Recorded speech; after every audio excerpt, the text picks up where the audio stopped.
Have you ever felt that stabbing pain in your chest? That silent ache from something you wanted to say but time took away? That word, that hug, that I love you that got stuck in your throat? Imagine a life where love existed, but was an underground river, never on the surface, never verbalized. A love hidden between heavy silences, distant looks, never expressed affection. And suddenly, that invisible thread breaks, without warning, without goodbye.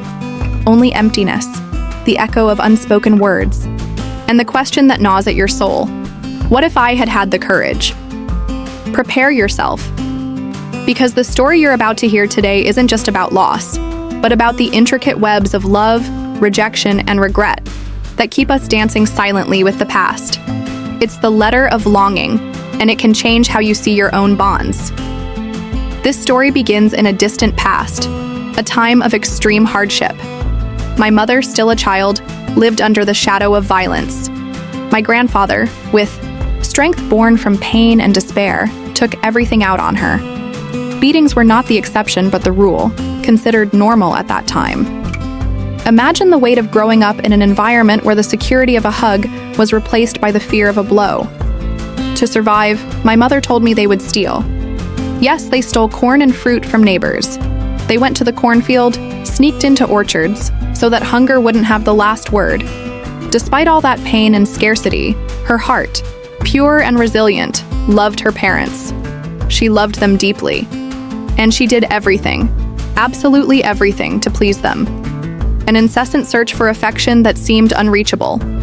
Then, at 12 years old, the ground vanished beneath her feet. My grandfather died of a heart attack. His sudden departure left a huge emptiness, but also an unbearable weight on my grandmother.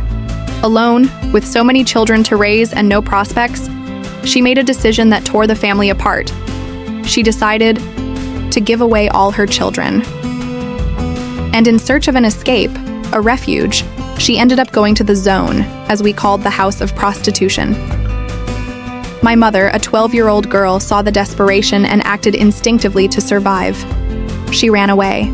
She ran to a friend's house, seeking shelter and a glimmer of hope. And there, at that friend's house, she met her brother, a man who would change her life's course, for better and for worse. My father. Seeing the vulnerability and terror in that girl's eyes, he offered her a solution, an escape from despair. Don't you want to live with me? Let's live together like this, like that. An abrupt proposal from a 26-year-old man to a 12-year-old girl.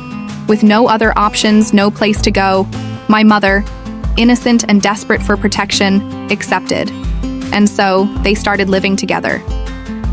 At 13, my mother, still a girl, gave birth to Anna, my sister. Imagine the inexperience, the lack of preparation, the enormous responsibility of being a mother to a newborn when you're still a child yourself. She didn't know how to raise Anna, didn't understand what it meant to be a mother. But time, that relentless teacher, kept teaching her. And over time, she learned. She learned to care for her daughter, to give Anna all the good things life, so cruel to her, could offer. 4 years after Anna's birth, fate took them away from Paraná. My parents moved to try their luck in São Paulo. My mother, 17 at the time, sought a new path. Through a sewing course, dreaming of a different future. My father, meanwhile, found a job at Alpargatas. Remember Alpargatas? It was a big company, and he worked there until retirement. But while my mother tried to rebuild her life, a dark feeling grew in Anna's heart, an inexplicable hatred. It seemed my sister was born hating her own mother. She never, ever treated my mother with affection. She yelled at her, wished her dead, said she hated her, that my mother wasn't her real mother. No, you're not my mother. No, no, no. And all that without explanation, without apparent reason, without a why. My father, in this scene of pain and conflict, remained in deafening silence.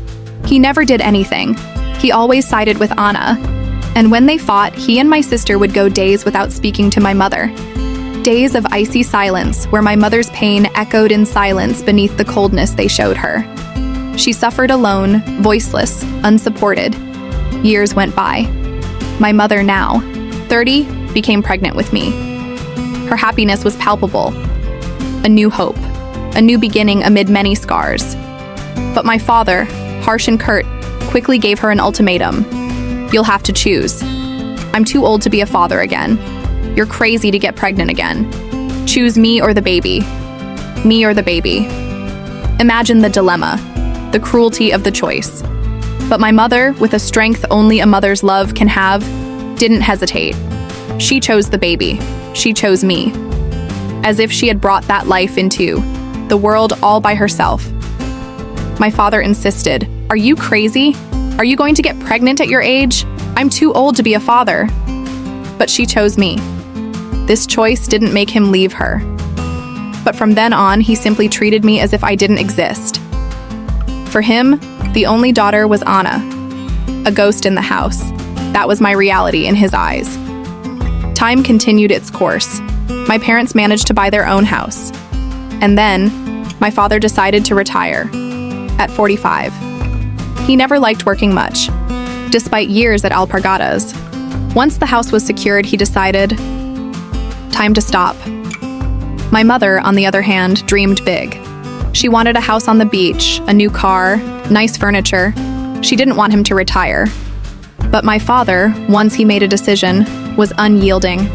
No discussion. And he retired. Meanwhile, my sister got married and moved with her husband to Japan. Ironically, the distance brought a truce. They spoke, sort of, but they did talk.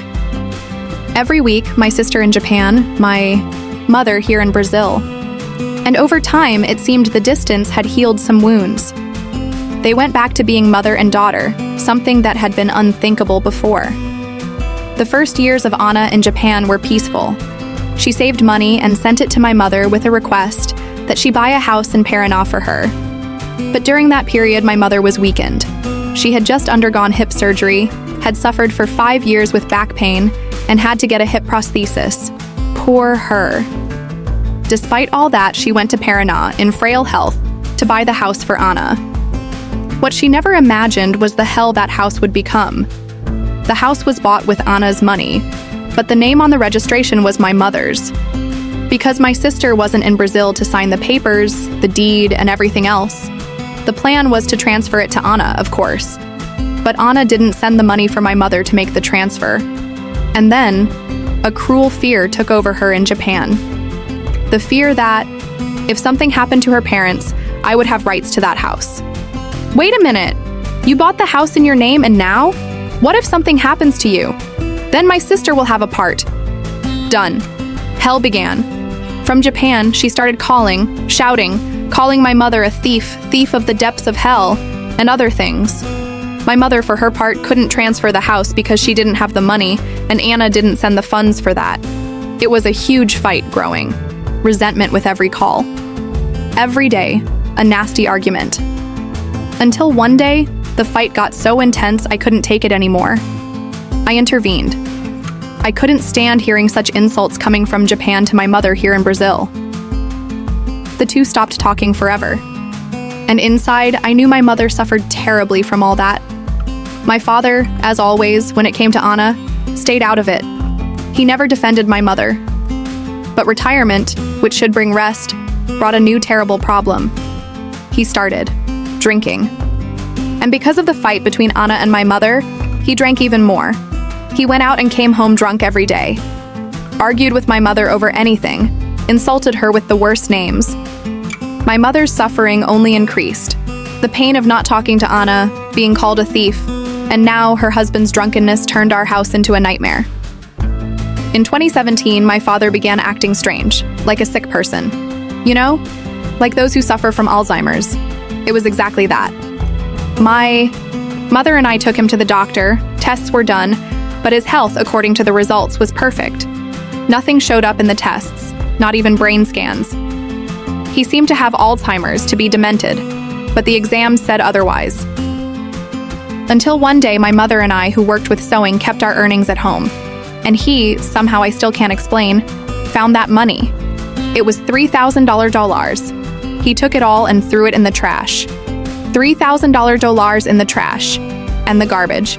Collector unknowingly took our money away. We only realized the next day. We were like two crazy women. You know that feeling when you almost go crazy? Money saved with so much sacrifice.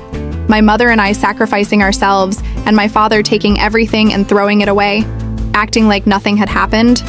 Wait, you took $3,000 from us and threw it in the trash. We couldn't understand because the tests showed no problem. And of course, his behavior could only be some mental issue, a form of dementia, I don't know. A few days later, my father drank so much he started crawling around the house. He began to crawl like a cat, going back and forth. While my mother and I worked, we watched him suffer from all the alcohol. The next day, he didn't want to eat. It was a horrible scene, seeing our father crawling all over the house. He didn't even want to take a shower anymore. It seemed his health had drastically worsened, and he only kept asking for Anna. Where's Anna? Anna, I want Anna. Where is Anna? The one who hadn't given any news anymore. Since he didn't want to go to the doctor, we decided to call paramedics. They came, but my father, rough as he was, said he was fine. I don't need help or anything. And the paramedics left. Days went by. He stopped eating, his feet swollen. Then, in a moment of desperation, I decided to call Anna. I called her, asked for help, even knowing she was angry with us. Only she could help because our father only wanted to hear from her. I explained the situation, asked her to help us, to convince him to accept treatment. But her answer was a blow. Everyone carry their cross. Everyone carry the cross they deserve. And you're also his daughter. For me, you all are dead. So, act as if I were dead too. Never look for me again and do whatever you want with the Father. I am dead. I died for you, and you died for me. Days passed. I couldn't tell my father what I had heard from his beloved daughter, dear Anna. And he only kept asking for her, asking for Anna. But I didn't say anything. March 5th, 2018. He got up and went to the roof to sunbathe. Up there, he started throwing small stones down, sunbathing, tossing stones. Meanwhile, my mother went down to prepare lunch and I went to the supermarket. On my way back from the supermarket, my neighbor came to ask if my father was okay. An anxiety took over me. I felt something very bad in my chest. I ran home. My mother ran after me toward the roof. And when we got there, my father, lifeless. My father was dead. He died due to acute anemia caused by a ruptured aneurysm in the renal artery, a silent disease which shows no symptoms. It was sad to lose my father that way. But I don't know if I did wrong or not. I didn't even tell my sister that our father had died. After all, she had already said that we had died to her. So, it's okay. My father never hugged me. My father never said he loved me. My father never showed me affection. How I wished I could have told him someday that I loved him. How I wished our relationship could have been more than just father and daughter. More like friends, you know? Father, you left your daughter and your wife with so much longing. Mom, despite how you treated her, you were the only man she loved in her life, and she still cries for you today. I, Father, who never received a single affection or attention from you, loved you anyway. And right now, I even want to ask for forgiveness for never having said I love you. Even though I never received love from you, even though I didn't get the attention I deserved as your daughter, I wanted to tell you, Father, that I loved you.